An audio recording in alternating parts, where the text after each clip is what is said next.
We are back on Inside Politics. Our guest today, Dr. John Weil, political science professor at Middle Tennessee State University and the dean of the Honors College there. We've been talking about the summit between President Biden and President Putin this week, but Dr. Weil, I want to shift gears just slightly. Every mid to late June every year, with both anticipation, anxiety, even dread, the Supreme Court in Washington awaits the final decisions coming out of that court's term. Yesterday, for the third time in 9 years, the court declined to overturn the Affordable Care Act, or Obamacare. This time, it was a decisive 7-2 margin, saying that Republican states involved that had filed the suit, including Tennessee, did not have standing to bring the suit because the end of the tax penalty for not having health insurance did not impact those states. Isn't the court really saying it just doesn't want to get involved with overturning Obamacare? Absolutely. And, you know, we continually try to analyze the court on a conservative liberal axis. Part of conservative justice in the past has always involved judicial restraint. And, you know, it was Roberts pretty much saved Obamacare several years back when he decided, well, he didn't think it could be justified under the Commerce Clause, but he did think it could be justified under the taxing power. And I think the court just realizes that if it were to upend a program that affects 20 million or more Americans, it would likely not end up very well.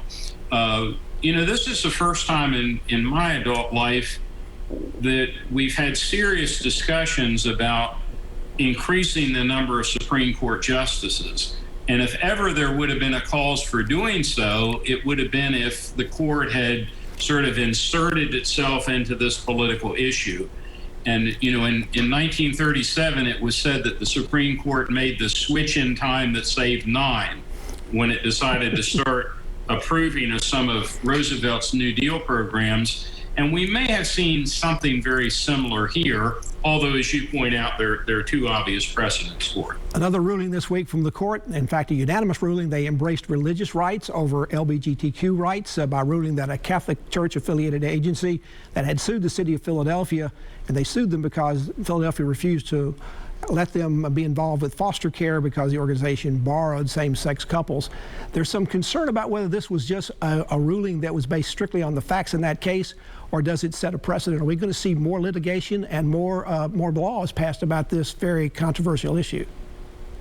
The dissenters, not dissenters, the concurring opinion certainly suggests that the case is very narrowly tailored and may not prove a very good precedent.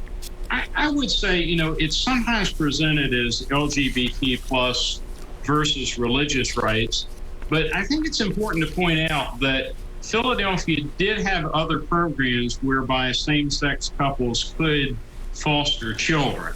The Catholics in this case said, you know, it was, and Catholics actually were even willing to refer couples, if they came to them, to one of these other agencies. So I don't really think it was, I mean, you could classify it as, you know, the Christians or the Catholics won over LGBT, but in a sense, both still got some recognition. The court did not back away from saying that LGBTQ people should be treated with dignity and respect. And so I honestly think, but the most important part of this case, and this is probably becoming too technical, but there was a decision back in 1990 called Employment Division versus Smith, in which the Supreme Court took a new approach to the free exercise clause. And Justice Alito wrote a 77-page opinion that I struggled through yesterday, basically saying that this decision ought to be overturned. This is one of several opinions that this court has given which are very embracive of free exercise religious rights. Let me go back to foreign affairs for just a minute.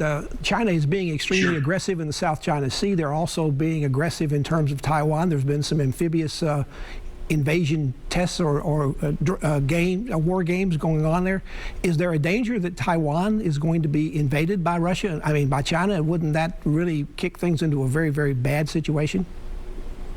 It certainly would. And, you know, we had a somewhat similar situation in the Eisenhower administration when there were 2 islands, as I remember, their names escape me at the moment, but 2 islands next to Taiwan that were sort of contested. And there was some concern then that it might end up in war.